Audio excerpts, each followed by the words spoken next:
a special day. I have with me Mr. Chill. This guy, I missed you so much. We're Baby collecting, girl. we're collecting and growing seeds with this guy. Welcome to this awesome podcast. Chill, I wanted to start telling you that there's no one conversation that we had that it hasn't been profound, funny, hilarious, that I've been laughing hard at any time of day. You can call it 4 a.m., 5 a.m. It's like I'm right next to you. I'm like, what are we doing? This is not Yo, appropriate for the apocalypse. This combination here is like scary. Like if we're living in yo, the actual apocalypse, I mean, the the, zombies are gonna take over because we're laughing too yo, much. for real. And then it makes it worse when you get real tired because you get giddy. And Yeah. that Oh, everything is funny. oh my God. If anything is just straight hilarious. But Yes. man, I swear I enjoy my time over there, boy, with y'all. Boy, yo, especially Mo, because Mo got that laugh that is just infectious. Yeah, when She she has starts, a yeah, laugh for her. when she starts, it goes and goes and goes. And I mean, it's hard to stop it. It's hard. Oh man. Chill. Yeah, what's up? Thank you. Thank you for being here. Since you joined the show, I mean, it's hard to avoid how inspiring you are. I mean, you're like the perfect example of somebody that just goes forward. I mean, Thank there's no better example than to just know. I mean, this acting world is hard, but you. you make it easy. And I hardly know people that make it easy in this business. Like you have the beautiful support system. Your children are like amazing. Don't tell them that because they start feeling like, oh my God. Yeah, yeah. They're They start just feeling themselves. You know what I'm saying? yeah. They start like, don't tell them that. But you have beautiful children around, which is like, Like, it's hard to achieve. I mean, it's like, especially nowadays, you have oh the wow. great support system to see you grow, and they are such a support system for you. And I mean, with everything that has happened, how did you figure that out? How do you figure that family it's the way forward? How do you figure that out when the time was really rough, like for you? Was it something consciously or unconsciously? Well, one of the things I realized in life is what you can't teach is heart and courage. You can't teach heart. That's something got to be inside of you. I'm talking about ready to go to war at all times.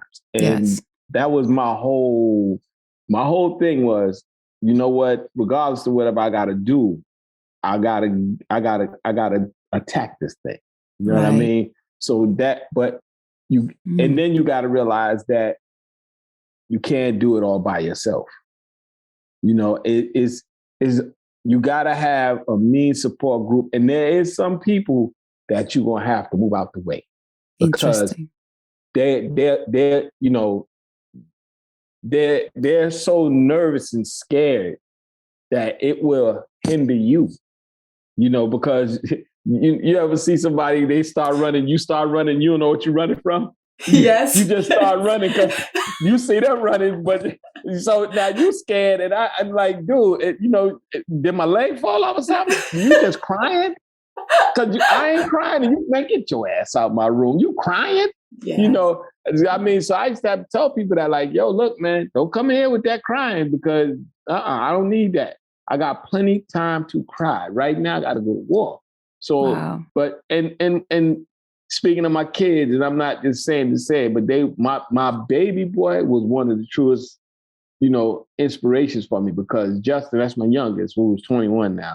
So that's how long he was 2 when I had the accident. So Wow. he has no recollection of me walking. Wow. None. That's the Middle boy, youngest? Desmond, yeah, that's my youngest. And Desmond is 23 and my daughter's 25. So they don't have, he don't have no recollection of me walking. So when he came to the hospital, all his thing was, Daddy, let's go. And that's all I care. Everybody else, whining and crying, but he just like, Daddy, come on, let's go. And I'm like, oh, I gotta get up. I gotta get up now because this kid is like, he's sitting on a bed watching everybody else look at me. So he ain't looking at me. He looking at everybody else. Like, what's wrong with y'all? What the hell is happening? What the hell's wrong with y'all? Y'all sitting there he'll look at me, and then he'll look at everybody gathering around. So he trying to figure out what is all this attention about. Daddy just laying down. He don't have the concept, no, daddy's paralyzed. Wow. So, but his whole thing is like, when it's time to go, he's like, and the funny thing about him though, is when I came home and the way I was get dressed, he would see that I get dressed laying in the bed. He wouldn't get dressed no other way. Wow. He had to lay in the bed and put his pants. He had to lay down and put his pants on, yo. It was the funniest thing. So it gives, at that time I was learning too, because I'm like, man, you realize how much influence you have on kids. Because he saw the way I get dressed in the bed. He wanted to get dressed that way every morning. He's copying. And I mean, his mother tried to get him dressed standing up. That's a fight. That was a fight because I got to get dressed laying down like daddy. Yo, because he's no concept. That almost makes me cry. Yeah, you got to watch what you do around kids and say, man, because, who would think of something like that? You know what I mean? He saw me getting dressed. That's the way he had to get dressed. But I mean, they really been some troopers because kids are resilient anyway. You know what I mean? Resilient. They adjust. You know what I mean? But but you also have such a good outlook in life. You're like a walking ball of fire. You really get up, and they can feel it. Like your kids are like just the happiest people I know. They're there. They're like, hey, what do you need? They're like, hey, what? They're so used to dealing with strangers. They know how to get you from A to Z. I mean, it's like, what do you need? It's like, oh, I need that. Okay, let's do that. Okay, get me that. It's like, you guys have this great system of like support and unconditional love and kindness and family, friendship. We have our days now. Don't get me wrong. Like, don't beef it up too damn much. We have our moments, Jack, because they still, growing and trying to figure it all out. But, the thing about them is like, they so used to me getting it popping that they like, it ain't popping unless I'm there. Like, yo, dude, can I lay down? Like, I got a job. Amazing. Y'all think, they always want, because I'm always moving and doing stuff. You know what I mean? I know. That's, you got to keep going. Yeah. You have to. You just got to make a choice. Look, decide to get it popping. If you can't, then that's fine. But don't give up at the starting line. Yeah. Just run. If you take 4 steps in the race and realize that you just can't go no more, then you just can't go no more. But some people, they won't even get to the starting line. Like, okay. Are you serious? Like, and I'm like, because no, don't get me wrong. I had my moment. I was just like, damn, how am I going? I'm thinking of, you thinking of the big things that really don't even matter. Because half of the big things you don't do anyway. It's true. So I'm just sitting there like saying to myself, like, damn, how am I going to play, sports with my kids and things of that nature. Wow. And not only am I playing sports with my kids, but I'm coaching the football team. Yes, of course you are. I'm the coach. And then the coach is like, these kids respond to you. I'm like, yeah, because I keep it real with them. I'm like, listen, man, I don't have the ability to walk. So I need every one of y'all to leave it all on the field. Play as hard as you can make every step count. That's when you beautiful. run on that field, run hard. When you run off hard. When you got you running back, make every step count. Make it count for me. But so nice. It was crazy that all the kids, they respond to me. The coach is like, I'm the honorary coach because I got to travel. But when I get there, I put on my uniform and I'm in the game. And I know football, but I was there. I was the coach. So I'm like, now I'm there with my kids and 100 other kids. So it's just like, you just can't give up, man. A lot of people they give up, Danay. So really, I'm like, you can't give up. When you say you can't give up, it's like, I love your question. Like, how am I going to teach my kids? Am I going to play sports? It's like, you don't have the answers, but you figure it out when you don't give up, you figure it out. It's not like you have to have all the answers right there, right? It's like, and you realize too, most of the time, kids just want time. they do. They just want time. That's true. That's all. A lot of times, my kids just wanted to know I was out there at the field, and because they're throwing the ball amongst themselves. But long as they can look over once in a while and see me. My daughter was a cheerleader. I ain't cheering, but I'm out. I'm going to the football game because you're a cheerleader. So I'm there to support you as you cheer. Yeah. But I mean, none of my kids, well, Justin, he played later on, but at the time she was on the cheerleading squad, that's hard. JV and freshman and all that. I was out there with her. You know what I mean? So that's so amazing. She had beauty pageant. I'm out there, the loudest one. I'm the loudest one in the room. Oh, I know. On that stage, girl. On that stage, girl. On that stage, girl. I know they was like, yo, who is this dude? Like, that's right. On that stage, girl. Yeah. While being there yelling. Work like, it. yo, yes. Work it, girl. On that stage. They are really a result of that mindset. And that's exactly what I was so excited to bring you in, because now more than ever, we need to produce that energy. It's not going to come natural. There are going to be some days that naturally we're not going to be, in that level of like excitement, but we have to create that. We have to talk to the right people, watch the right things, get inspired, do the stuff we love and keep the creativity going. I mean, it's super easy to just like lay down and be like, oh, poor me. But it's like, that's like when there's no movement, that's when you get paralyzed. And when you get paralyzed, that's when you know you're in trouble, right? That is true. It was so crazy because I had put a thing on my Instagram. I said, you know what? I said, for all you able-bodied people that's finding it hard to deal with this, when they're making everybody sit still and not being able to move, I said, you need to consult with some of your disabled community that, you only paralyzed till this pandemic is over. It's true. But these people is locked in chairs and beds for their entire life, not the rest of their life. Some of them are there for their entire life. So consult with some of them and let them help you get through this, to figure it out. Because I'm not going to lie, I spent a lot of downtime where I know I'm going to work hard, I'll be busy. Mm-hmm. So sometimes I had to learn to keep still. So it was like, you know what, man, it's no problem for me to be in a room for 3 days. Wow. Easy. And just sit down, rest, watch TV. Because I know once I leave over here from NCIS, I'm going to roll over the fence. And when we go, and it ain't no, Chill, he's in the wheelchair. So that 6 p.m. call time, don't give that to him. Right. 6 p.m. to 6 a.m. till sundown to sun up, and I'm out there. Please. And you're out there laughing hard, grateful. Gotta laugh. Try to stay up. Excited, yeah. I swear, I tell people all the time, I'm like, that set in the crew, I be telling people about the time me and you were standing in front of that damn truck. Oh my God, chill. And that truck. We were paralyzed, but not because we really wanted to. But not because we wanted to be paralyzed. Listen, man. I realized later that you didn't know that truck wasn't going to stop either.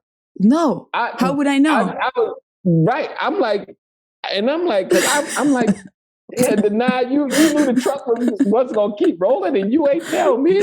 But when I saw your face, I said, oh, she ain't know either. Yo. I just only hope that tape, because that was after we went through everything. Oh, it was hilarious. Oh my God! When that truck hit that fence, boy, I was like, "But what?" That was for everybody. That was season 5. Wasn't that season 5 towards the end? It was last year. Well, it was last year towards the end. We were standing. I thought I turned this thing off. it was the weirdest freaking thing. Jill and I, we were supposed to be saving the town, and this truck burst out and breaks everything that we put together. And we didn't know when that thing was going to stop, but it was going full force. It was like, whoa. But nah, he wasn't right on us. He was say about a quarter mile away. Yeah. Not a quarter of a mile. Yeah. Full speed. Because it was at a tunnel. It was in a tunnel, and he had to come down a hill. And we was like, yeah, with our guns standing there. And it was a fence up. So, you know, this ain't a pickup truck now. This is like an oil truck. Like a Texas truck. This ain't no pickup truck now. This is an oil truck, like with oil in it. Coming at least 40 miles, 50 miles an hour. Easy. And we're like, all right. So when he get to the gate, he got to stop because we got guns. Stop. Yeah. Now, remember, it's a quarter mile away. So when he hit that, a quarter mile ain't long. Dragsters run a quarter mile race. That ain't long. No. When he hit that fence, I was just like, kept going. Nah, and I'm not in my regular chair. I'm in that raggedy chair. Yeah, you. So now, how am I? Everybody got to push me around in that chair because it don't work. And I'm like, yo, all right, now how the hell I'm supposed to get up out this way out of this truck right here? I was like, oh my God, this truck is not going to stop. Yo, it was so bad. Oh, that was hilarious. But see, things like that, man, and the night we was out there with the little dust on the ground. Oh my God, that was that was so scary. That don't do that no more. That's apocalyptic. Those are like apocalyptic experiences right there. But even that hospital. Oh, that hospital, that was spooky. Yes, that was spooky, weird. Man. Yeah. I tell you, man, that. I would never forget the scene that you come out of the truck and you literally go like Mission Impossible, like that, and then you just grab and you just and then the airport when the plane had to fly. The plane had to. You were. There was when I would read the script and I would see Wendell and the stunts and the stuff that was written for you, right? This is someone that I'm like, how are we gonna do this? And then I'm like, I wasn't there when they did a couple of your stuff because I was landing the plane. But when I saw it, when we shot the scene after you did that, everybody on the crew was like, chill, just killed it right now. We were crying with him. We were loving him. He was so there. He was like dragging himself on the ground. And we're talking about someone that had to really do that. This is not like fake stuff. No. That's why I decided to tell people that ain't no green screen. That ain't green screen. No. Everything you're doing for real. And I did it for real. And that's why I have this great respect for you because you're so limitless. Thanks, you're just limitless. You don't see, you keep moving, but you have no limits. Like, I feel like every day you wake up, you're like, okay, I got to do what I have to do. But you don't think of like, I'm going to make up to here. No, you're like, until I can keep going. I'm not going to have a limit into my day or my moment or my scene or nothing. And that is a mindset, Chill, that I just respect and so much because we need that nowadays. We need people that have no limits, in every shape or form. Yeah, I mean, the thing about it helps too, having, like I said, I've worked on sets and I'm sure you have too, where you show up to go home. You like, oh Lord, you already out the door and you ain't got there yet. With the crew, with Alex and, I get to laugh and joke with them all day long and they get to laugh and poke fun with me all day long. And it helps. And I mean, when they get the guys from the fire department to help pick me up and put me in the truck and I done got cool with them. They bringing me hats and stuff like that. And I mean, you realize that everybody counts. Yes. You don't take nobody for granted, man, because you realize that, I tell people all the time, I said, I was a zombie one time. And when I mean by a zombie, I say like a lot of times people are just ignorant to the fact. They don't mean to disregard or not take a person in consideration. If we all move in the same way in the world, then when something is different, you move a little, you just move around it and keep going. It don't mean that you don't care. It don't mean that you are oblivious to the facts of what's going on because everybody moves a certain way. Because you understand, I was 30 years old when I had my accident. Wow. So it ain't like I was born in a wheel. You're using a wheelchair. Now I hate I'm saying in a wheelchair. I wasn't born using a wheelchair. So in half of my career, I did 15 years walking and did 15 years in very the chair. Active. Yeah. So I'm saying the fact that, so I understand both sides of the situation. So when so it teaches me not to take a lot of things for granted, not to take people for granted, and appreciate, people like yourself and Mo and Lenny and everybody, Coleman, they just, I come in there and I just you try never to be left. Yeah, it's like you never left. Yeah, you're always there.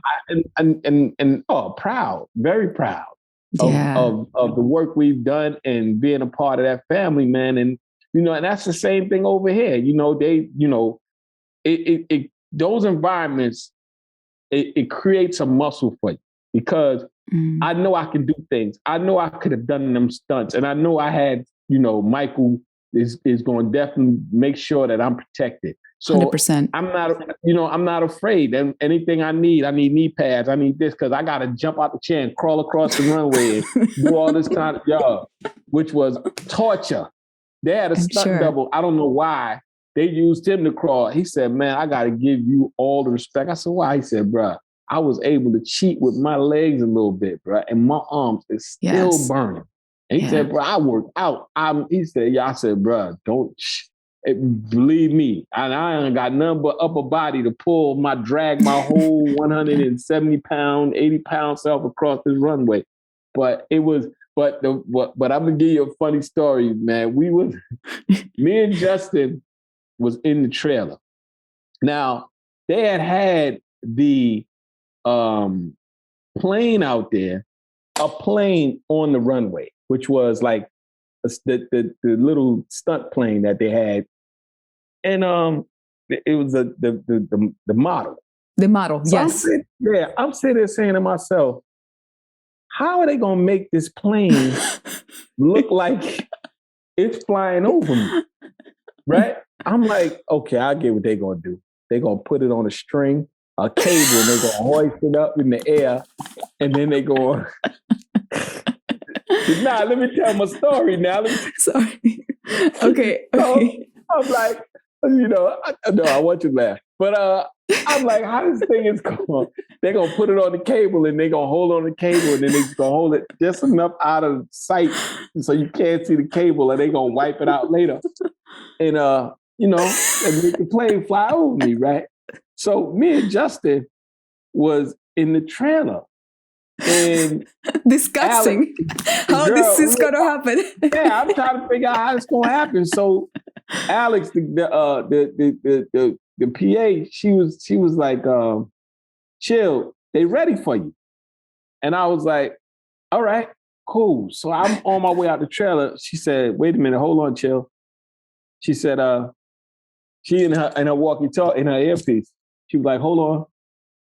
She said, no. Okay, wait a minute. They told me to hold up on you for a minute. I said, what's going on? She said, something going on with the plane. I'm looking at the plane on the runway like, what's going on with the plane? She was like, oh, no. The plane had to fly back to the airport because it was something going on with the plane. I said, wait, what you mean had to fly back? She said, oh, they timed it out. So, we shot all the day scenes. So this plane can fly over you at night it got to fly from the airport and then come here and circle until they say action, and then it got to come in. I said, so she said, yeah, they had a little mechanical issue. Yo, me and Justin, now this is the funny part. You had to see, me and Justin was standing there looking at her talk. When she said mechanical issues, we was like, what? No, that's how we turned exactly at the same time to each other, man. My son was like, what? I was like, yo, man, we laughed for 3 days. Like, yo, at the moment, it was funny though. But boy, I said, look, son, you got to stand out here with me, bro. You got to know what to tell your mom. You got to know what to tell your mama when if something don't go right with this thing, man. But I swear, up to that point, I did not know that plane was really going to fly over me. I didn't know that. Nobody told you? Like, again, like, no. It's like the truck. Again, like the truck. I'm like, yo, I didn't know that plane was truly really going to fly over me. And I'm talking like, it was a big piece of metal. It was not like a funny little plane. It was like an old 1950 plane. Like that thing would never fly. Nah, I'm talking no lie. That plane had to come about 6 feet over us. 6 feet ain't a lot. When you're talking about a plane. And the thing is, I'm watching the plane, right? And the plane is doing like this as it's coming in. I said, you got to be kidding me. I'm really watching this. Nah, I'm watching this plane come in like, I said, you have got, is he doing this for dramatics? Like, my man, what are you doing? Yo, but he came in and he he came in like 2 feet of the runway and took that sucker right back up. And Michael go, all right, let's start all over, y'all. Let's get back right. It was. Taking you. And I'm like, bruh.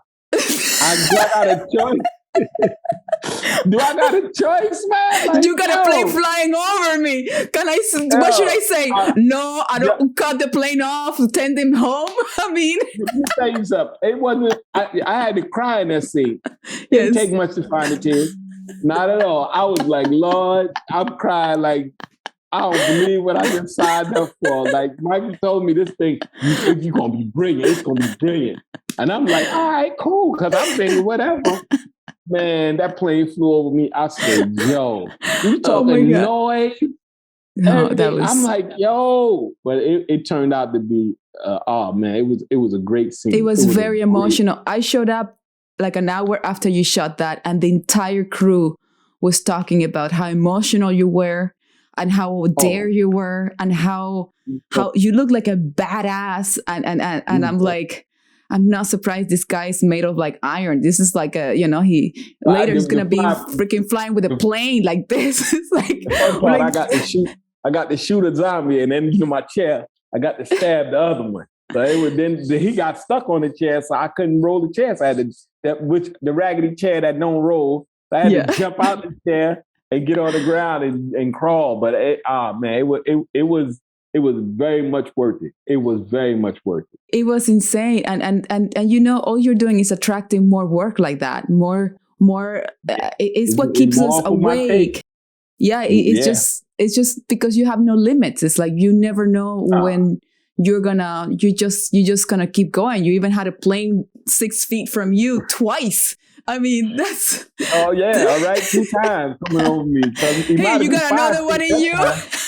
Oh, my, yeah. You got another one in you, too? I got a choice. Like, come on, Mike. Dude. Yo, Mike was so proud of you, and we were too. Oh, yeah. Chill, what's the one thing that if before the accident, what's the one thing that...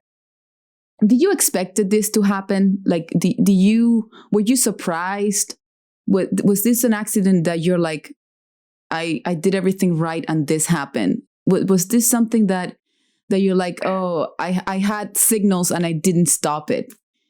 How was that? Like the first, before it happened? This is the crazy part for me. What really bothered me, it was more not for me, but my brother, my oldest brother. I was in South Carolina on vacation. Every year we do this thing called Heritage Day, and we go down and we celebrate Heritage Day. And this particular year, I would always be able to go down there and have a good time and just, because it's really family. Right. It's on an island called St. Helena's Island in Beaufort, South Carolina. Every November, Wow. they have Heritage. So we go down there and he's on the island and I'm related to at least 75% of the African-American community on the island. So Nice. it's really family. They get excited, but this particular year, it was different. The show was, things was going on, and I just came out with Thin Line Between Love and Hate. Me and Martin had just did Black Knight, the movie, and it was just, the buzz was really something different. Oh, wow. And that night, we went to a little spot where everybody go, we leave. It's a spot called A Hole in the Wall. It's a little juke joint, and it's real intimate, but a lot of times it's so small, everybody can't fit in there. So everybody just hang outside. It's in the sand. Oh, so my you God. it's real down home, and that particular night, I knew it was just too much fanfare going on that normally don't happen. But I think a lot of people was invited from like Savannah area that they came out and they heard I was going to be there and house party. And so they showed up, and I told my brother that night, I said, don't leave. And he left. He told you you told him don't leave me. I said, don't leave me, bro. I said, tonight is just too much going on. And I just wanted him to be around. So if I wanted to escape, I could just jump in the car and we just bounce out. And he just took a quick run to go either drop somebody off or pick somebody up or something. And my nephew, who's been begging me to ride his motorcycle because he had just got it fixed up and everything, and he know I ride bikes. Right. He was like, yeah, man, ride my bike, man. Try my bike out, da-da-da-da. Now, the night before he asked me to ride it, I told him no because I was drinking. Right. So I told him no because he know I like, he want me to wheelie the bike and do endos. That means, get on the front wheel, and he wanted me to do all that stuff. So that night before, I was like, nah, not tonight, bro. I said, I've been drinking, man. And, Yeah. So my thing, I got on the bike, and when I went up the road, it's pitch black anyway, but they have like blacktop and salt water. They have spring tide, and the salt water wash right over the road. It loosens the blacktop up. Right. So this side was good when I went on, because there was another little island called Wausau Island. So I went that way. When I came back, the gravel was loose. So as I was leaning into the turn, the bike shot right from under me. And that's how I went, because just sudden impact and just rolling, flipping. But that's the only thing, because I know my brother almost needed therapy. That's the one thing that bothered me, because that night I said, bro, don't leave me, man, because tonight is just too much energy, man. And he left, but only for a moment. He just went for some moment and came back, and it happened that fast. Fast. So, yeah, it happened that fast. But I mean, I've been riding bikes since I was 10. So it wasn't like, I was, estimated speed of the crash was 40 miles an hour. Wow, chill. 40 miles an hour. Estimated, and I'm talking about life support. They had to hit me with the shockers. Everything on a 40 mile per hour crash. You would think I was doing 80. Of course. Yeah. You know what I'm saying? Like, hard stop, everything, because the bike flipped over on top of me. So nobody knew where I was at, because they was like, oh, wow. They saw me go that way and nobody saw me come back that way. So they knew I was still on the island. But they didn't realize what happened until they see all the police shooting down that way. And they was like, Daryl ain't come back. Let's go down there and check. But somebody saw me when they saw me fall, they called the police. Wow. Because they was like, yo, they didn't see me get up. They didn't know it was me, but they didn't see me get up. But the interesting thing is, I did a speech in South Carolina at a rehab center for disabled children. Oh, it was one of the most beautiful. It was beautiful. Them kids asked so much. They're honest. So they asked good questions. They was like, who's your favorite rapper? I'm like, me. What you talking about? So, but then do a rap for me. So I bust a rap for him. But I mean, it was one of the most, beautiful, speaking. But the interesting thing was the actual firemen that got me out the ditch that day were there. Do you know that? And I didn't know. And I hadn't seen them, heard from them since that accident. And they knew I was coming and they all showed up, man. But I was just like, oh my goodness. I just told them, bro, I don't know how to ever repay y'all. Thank you. And I just don't know what to say. They was like, man, you being alive is more than enough for us, man. Because we know we did our job. It was like, it was touch and go for a little while. Powerful. Yeah, they came and showed up at the because I do speaking engagements, so they were there at the engagement, man. It was touching. Wow. The pictures with the family. And how do you deal with your brother? You were saying? No, I told the interesting thing is my kids were like, well, what's such and such and such? And they was like, you don't want the details. No, we don't get it. You don't need the details. Yeah. Just know, just be happy your dad's alive, But, yeah. And but my brother, I just told him, I said, dude, this was encoded in my DNA from conception. This was going to happen. I mean, it just, unfortunately, it happened with you. But I mean, it was going to happen, man. So I just, tell him that so he wouldn't be feeling so guilty, because I think he was holding that guilt for a long time, and understandably so, because I understand it. Yeah. I was with him, and I mean, he's like the oldest. I'm the youngest, and we the closest. Wow. So and that's why it really, and sometimes I think even now it's 20 years later, and I know when he see me in the chair, it bothers him a little bit. But I mean, now he see I'm doing my thing and still moving along, but it's only natural. But I mean, that's the only thing that really bothered me, how much I think it really bothered him.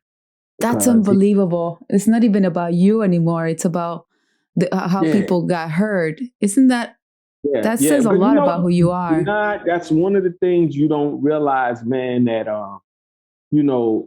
people, I've learned later on how many people was affected by my accident. Because, I mean, even in my family, and I don't speak about it much, but like me and my wife, we was having real problems because she was having a hard time accepting it.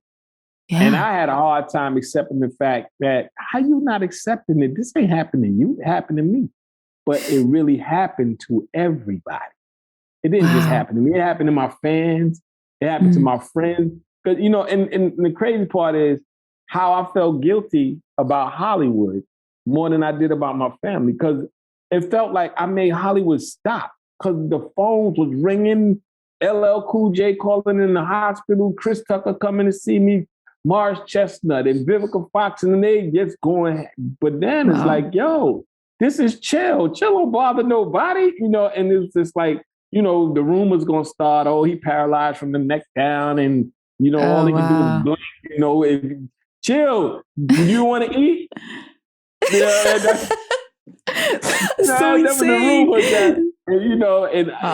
that, but you don't, and I just felt like, damn, man, that got to me, because, people was calling and coming, and I mean, it got to the point I had to actually put an answer machine on my phone, because I just couldn't do it. It was wearing me out.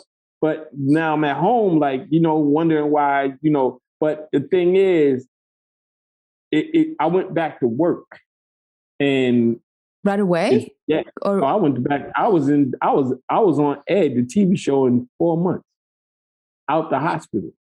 What? I literally had staples in my back when I went back. I had 4 months. I was back on TV. Wow. If you ever see the movie, if you ever see Biker Boys, yeah, the movie. You ever seen the role Kadeem Hardison play? He was paralyzed. Yes. He had a trike. They had him in a T-Rex. Antoine Fuqua wrote that scene for me. I got the script in the hospital. I'm like, bruh, y'all know I'm still in the hospital? like What? really? Yeah. And then on My Wife and Kids, they had a role that Mos Def played. He came on the show in a wheelchair. Wow. And Darryl had wrote that role for me to be on My Wife and Kids. See, you know what? I'm gonna tell you one thing I learned. One thing about Hollywood is be careful how you treat people on the way up, because you got to see them same people on the way down. See, a lot of times people throw it up so much so it's a cliche. No, I lived it. I truly lived it. Yes. And people stood up for me. Yeah. Every single day. You're not on 2 franchise television shows by chance. I've never had this kind of experience in my whole career. I'm on NCIS, which is one of the biggest television franchises. And I'm on Fear the Walking Dead, which is one of the largest franchise in the world. Yes. That don't happen. You doubled down. I never did 2 shows in my life, in my whole career. Now I get in a wheelchair and I'm in the 2 shows. Like they gonna wait. What a contradiction! You know what I'm saying? So, but I'm saying people rolled for me. I had directors who was like, "Yo, Chill is out of the hospital, man, and y'all looking to see, a new character on there. I think y'all should see it." Wow. I said, "Yo," I talked to them. They're like, "Yo, Chill. He's still chill. He's just sitting down, but he's still chill." Wow. And I went in. I met with them guys, and they was like, "Dude," they was like, "Let me be honest with you. I didn't know what to say to you." So the thing is, I just started telling them some of the funny things that I was experiencing since I got in the chair. And we just started talking about that. And they was like, "Yo, bro, you on the show." And that's how I booked Ed with Tom Cavanaugh on them and got on that show. Which is huge.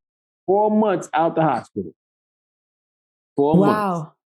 And but moving and people, people like, yo, but I stored my chips up. You know what I mean? Did. I stored my chips up by being respectful and being professional. And I tell people a lot of times, you got to know how to act. When I say act, I ain't talking about perform in front of the camera. I'm talking about behavior. You got to know how to act. A lot of people don't know how to act. And that's how they blow their career. Because you thinking this, because you that hot, you can be anything behind the scenes. And it don't work like that a lot of times. No, never works well. No, it don't work like that. And that's the thing. I'm like, a lot of people don't know how to act. When I say act, I don't mean perform. I mean, they not professional. Yeah. And they don't understand that, this is like if you open a Macy's, you gotta handle you gotta do inventory. You gotta handle, we gotta do the same thing. Totally. I 100%. Yeah. And I think when you talk about Hollywood, I think it goes a long way for any business, Chill. Like you just have to create this mindset of contribution, being respectful, being professional, being on time, being a team player in life. And right now, this pandemic is like a perfect example of how important it is to be supportive of each other, to check on each other, to come up with like our best version of ourselves and be like, let's do it. Because you can't just show up like being always negative and always sad and always like angry or like, disrespectful. We don't have time for that. Like there's no time for that. Like if anybody's going to learn something now, it's like, and it's so beautiful what you're saying, because it sounds so easy. It sounds like common sense, right? Like people don't know how to act. It's like, you would think. But at the same time, it's not as like common. Like it's not like everywhere you go, people are going to be kind and nice and respectful. Oh, boy. So it's unbelievable. And it sounds so easy, but it sounds easy. But I mean, I think this virus was nature's reset button. And I mean, and still people don't want to abide by it. And that is the crazy thing about it all, man. It's like, you got to abide by the rules, man. Trust me when I tell you, it's real. It is real. I know people say it all day. I done lost this one. I got these family members on. You can't even talk about it no more, because every time I tell some people I lost 8 people, they're like, yeah, I lost 10. Yes. So you thinking you saying something. You ain't saying nothing. Because everybody done lost, man. I don't even talk about it no more. Because I agree. It ain't nothing to bring up. At first, it was a shocker, because you like, yo, my schoolmates. I had 3 visitors that came to me to the set, man. 3 of them were gone. Wow. I mean, classmates. And my godmother, she came. But that was early before we knew what was going on. Wow. But when you sit there and talk about it, like, yeah, man, I've lost 4 people. So I lost 5. I'm like, yeah, man, I lost 6 people, man. I got 7. I lost 7, and 1 is on life support. And like, man, it ain't that. It's not even nothing to talk about no more. It's real. If nobody don't realize by this point in time that it is real, you know what? All I can do is pray for you. I'm done being mad at you. I'm just gonna pray for you. I can't be mad no more, because now we giving that energy that we don't want. We want to be sitting back and figure out a way to be creative. Sit here and do what we're doing, because right now this conversation we're having is very important. Extremely and important. I know you reach a lot of people, and I'm starting in this pandemic. I'm really starting to realize my position as far as the disability community goes, and now I have a chance to really sit back and look at people who try to contact me, and it's like, Danay, I'm the only Black person, not Black. I'm the only person in a wheelchair on television. I know. I was going to say that. Yes, you're one. You know how many shows are out there? And I ain't proud to say that, because I know how many people in the world that, I go to these different things, and we get ready to have a thing coming up soon, for the Black History Month, with the disabled community puts on a whole performance, and, have Black performers, and not just Black performers, but people performing to bring awareness, to people with disabilities that want to perform. But I tell them all the time, I be real with them. I say, just because you missing your leg don't mean you can act. Like, think about that girl that was on the show that they tied. I brag about her all the time, that they tied to the front of that tractor trailer and had her ride in the front. Yo, she was a gangster. She jumped off that truck, get on her skateboard, and she was out. I was like, you is a thug. Yeah, that was serious. That was sick. Yeah. Like, I'm like, yo, they strapped on and shit. I do stunts. No legs. And she on the front of that truck. And that truck was moving. That was hardcore moving, yes. That was hardcore. I was like, yo, but I mean, and it's not only in front of the camera, but, people that, want to direct, they want to write, they want to produce, and they have talent. Yeah, but the fact that, now, but I think things are starting to sway just a little bit, not much, but it's swaying a little bit. But I'm starting to realize my position and my responsibility. At first, I ain't gonna lie to you, I was feeling kind of guilty a little bit, because I wasn't born like this. And I know a lot of people who really is struggling hard at this to try to do this, but I had already solidified my position in this industry before I got hurt. Yes, you earned it. When people ask me about stuff, or they want me to come and do panels, like I got to do a panel coming up, and it's just like, man, because I'm like, because in my head, I'm, some days I'm, when I can look at a person that got it way worse than me, and I'm like, man, I got cars that's, that got hand controls. I ride a slingshot. I mean, all kind of stuff, and a Winnebago. I mean, and I'm looking at these people, but a lot of things I utilize, like my little Winnebago, so I can go to work. Yes. But, it's you count your blessings. It makes me count my blessings, but it also says you got a responsibility, man, and you got to speak up, man. I have to speak up. When I thought of you, to.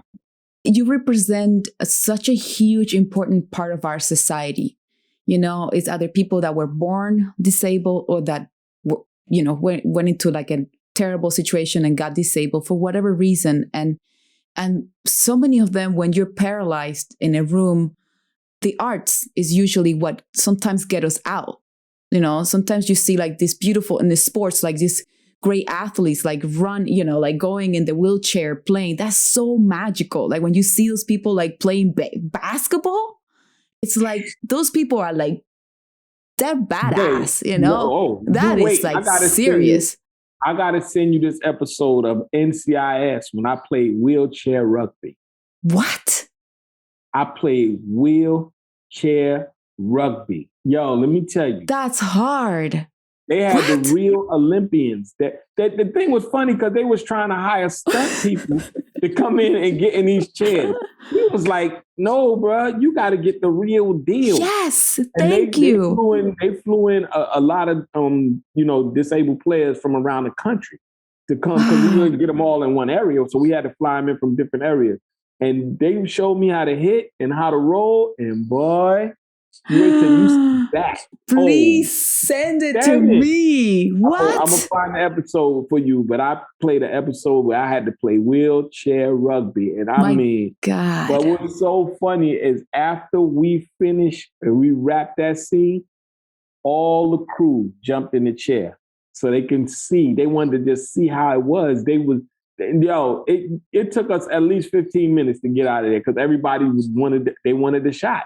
And they wanted to get, they had the guys that played would go from one side of the gym and they would come from the other side just to bang. They was like, yo, this is violent. They was like, chill, man. But it was fun. I was joking with him. I said, I'm quitting the show. I'm going on the Olympics. I gotta send it to you. But yeah, man, I love sports and I love, different things. I do outdoors, I hunt, I fish. I love sports too. So, like I said, limitless is like you're like the king of that. But when I think of who you represent in our community and even in the arts, people behind the camera, people in front of the camera, we're talking about the community that is there ready to work. Like it's really, if anybody that is more willing and ready to work is people that are disabled because they understand.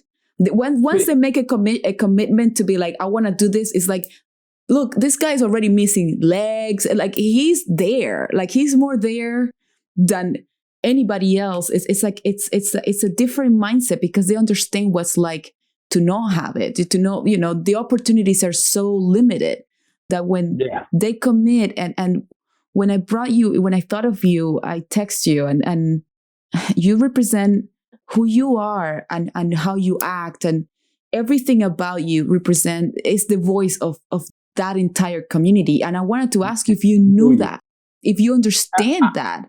Like right now, during this time, I knew, but I think I just felt like, man, you ain't the guy, man, because you are the guy.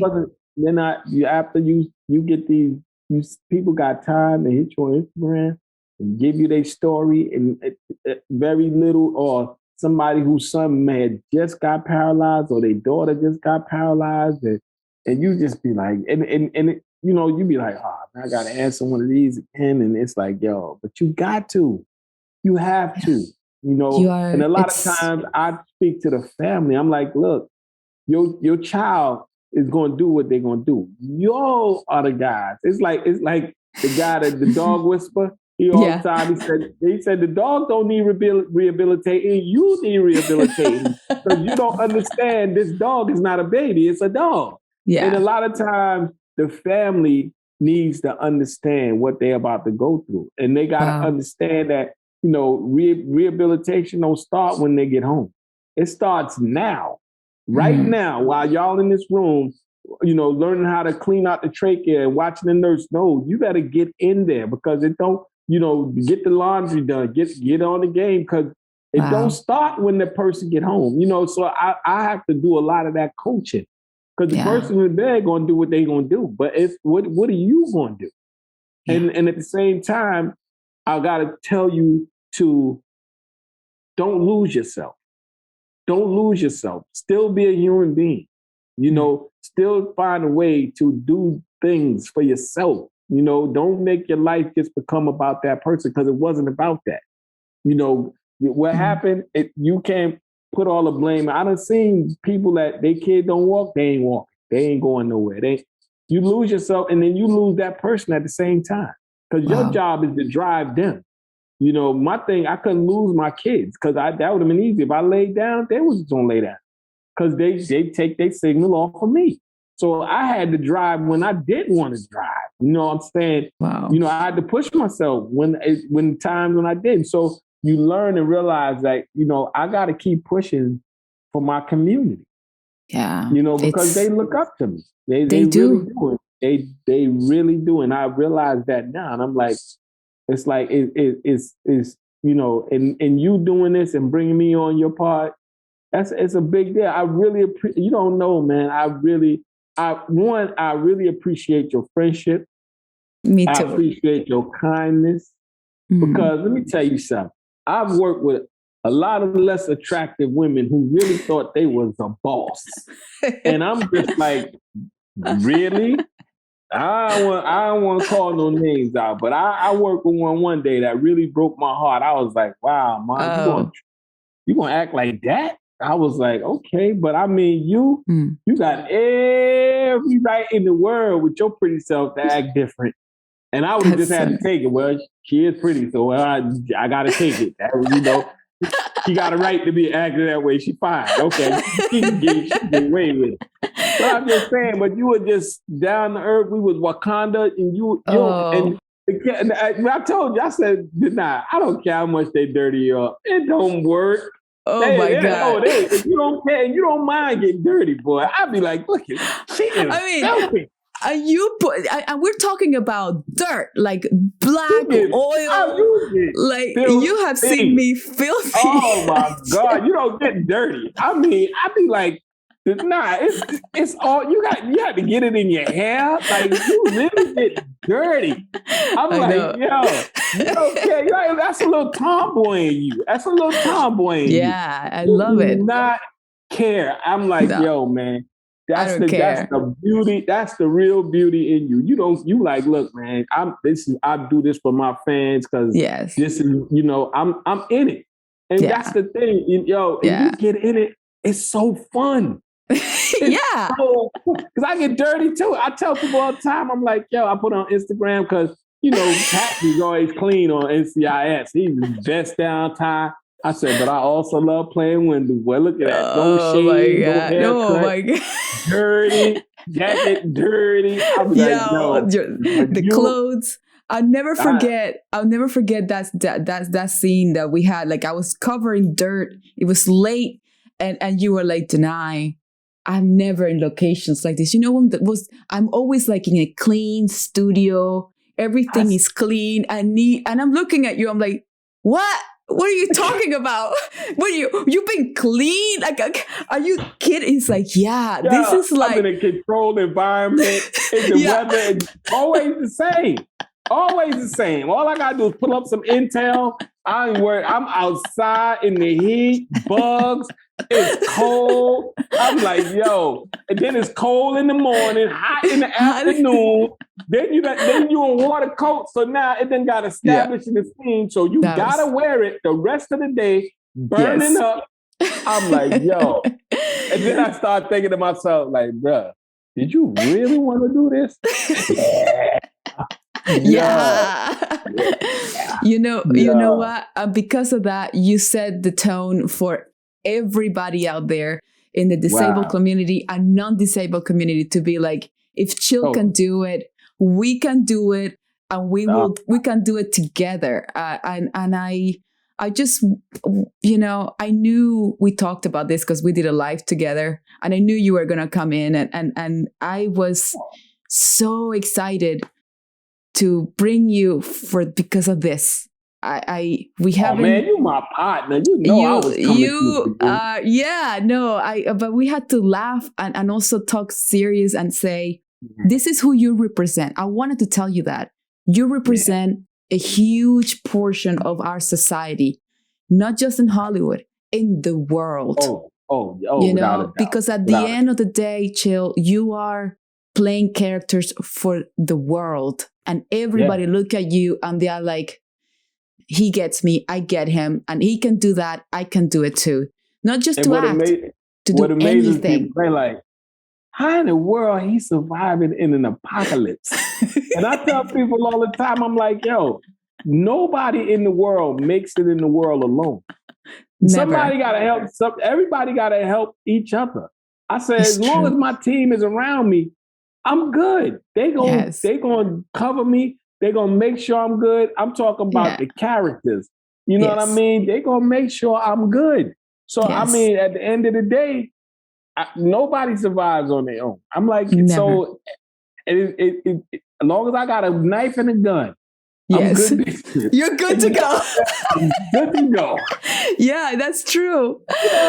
Chill. This is the best. This is the best. Thank you so much for being here. I hope this ain't our last one. You know what I mean? Oh, it cannot be. Like, are you kidding? This is just the beginning. And for everybody, from the moment I met Chill, I knew he was coming. I actually heard your rap on my way to set because I want to know you as a musician. I want to know you as an actor. I'm like, oh, the guy can rap. Yeah. This is serious. Yeah. This is like very cool. But I don't know why. The moment right before the scene happened, we were in the hospital.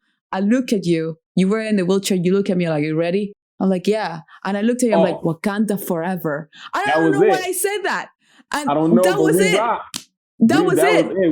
That was our thing. That was it. We're like, every take. It never stopped being like, okay, ready, set, Wakanda forever. Like, it was just, I've never done that with anybody else. And there was a time that you had a knife and like a tool or something, and you were like, yeah, Wakanda forever. Like, it was like, we still gonna make it happen, baby. That's our war call. That's our war call. It was not, I've never done that with anybody in my life. And I don't know how it happened. I all I remember is that we were in this together. And I want you to know that you have inspired me so much. I never got to tell you that because every time we're like, in a Wakanda forever mode. And and you're, the parts of you that I've met, Chill the actor, Chill the funny guy, Chill the friend, Chill the father, Chill, like, everything I've met of you has been so just, I'm not surprised. You promised to help me with my Spanish when I get back. Por favor, claro que sí. Hey, sí. I don't know what you said, but sí. Sí, yes. I got that much down. I don't know what you said, but sí. Yeah, you say you're gonna help me with my Spanish. Now we're gonna work on that. I want to be fluent, and fluent. We're done, and then we go. Yeah, I know you like the Caribbean. We should go to Cuba together. Oh my gosh! You ain't got to say nothing. Let's get it. Oh my God! I'm ready. I know. I just want to get down there and get to that rice. Arroz and frijoles. I need to make you a dinner. You got when you. Oh my God! I need to cook you Cuban food. I was waiting for you. You ever watch them travel channels when they be showing them people going all up in the mountains to different Cuban restaurants? I'm like, okay, let me write that one down. I'm like, yo, I know it's miles away from the city, but I gotta go. And I mean, because it's the locals, man. They be going to them spots. That's one thing I like about places like that, man. The locals, it's tradition that they eat at these restaurants to support each other. It's tradition. It ain't like, oh, well, we going out tonight because it's a special night. No, that's part of the community. Yes. And I'm sure that those people that eat at those restaurants can cook that same food. Oh, yeah. They know it's like, yo, we got to go here. We got support here to support. And I know it ain't that expensive that, that we can afford to do it and still Monday through Wednesday, whatever. But they always support each other. I love that. That's how it works. That's the only way. Like you said, you can yo, never be a one man show. You need a community. So we got to go to Cuba. You That's said it. It's out in the universe. It's a done deal. I can't wait, man. I can't wait. But in the meantime, when you come over, I will make you a fabulous Cuban dinner. I can't wait. With Cuban flan and vaca frita and fried plantains and the whole deal. Ooh, oh yes, we're gonna have fun. I'm not going to eat breakfast. I'm not going to eat nothing. No, I'm drinking water all day till it's time. I'm going to sip the water. I don't want nothing to be in my way. We're going to make it work. We're going to make it happen. Oh man, that's thank you. Thank you so much. Thank you for being here. I really adore you. I can't wait to see you again. And we have Cuban dinner done. I'll be working on my Spanish and eating Cuban food at the same time, Jack. By the time you finish Cuban dinner, you'll be fluent. You'll be eating Cuban food. You'll be like, oh gosh, where's the island? We have so much going on. Now we're like going into traveling and smoking Cuban cigars. This is what happens when I hang out with Chill. It's like mojito. You know I'm about it. Mojitos. Yes. I'm about it. Yes, Yes, but at least make this happen, and we're gonna document all of it. The whole thing. Taping. We're gonna be wild, and we're gonna have a good time. Gotta bring somebody with us. That's the gonna best. Be boss. Yes. So for everybody here, I'm gonna record this when I cook dinner for Chill, and we have our Cuban cigars together. With the Cuban coffee, it's gonna be, and the mojitos. You got Cuban coffee? I didn't think about that. It's really good. It's impressive. You're like an island boy. You're like Caribbean boy. You're like I do a lot of time in Belize, so that's it. Well, I have a little piece of the Caribbean in the kitchen, so when you come over, I'll cover you there. It's gonna be a fun night. Thank you, Chill, for being here. And it was the best. That's so cool. That's so cool. Thank you, darling. Thank you.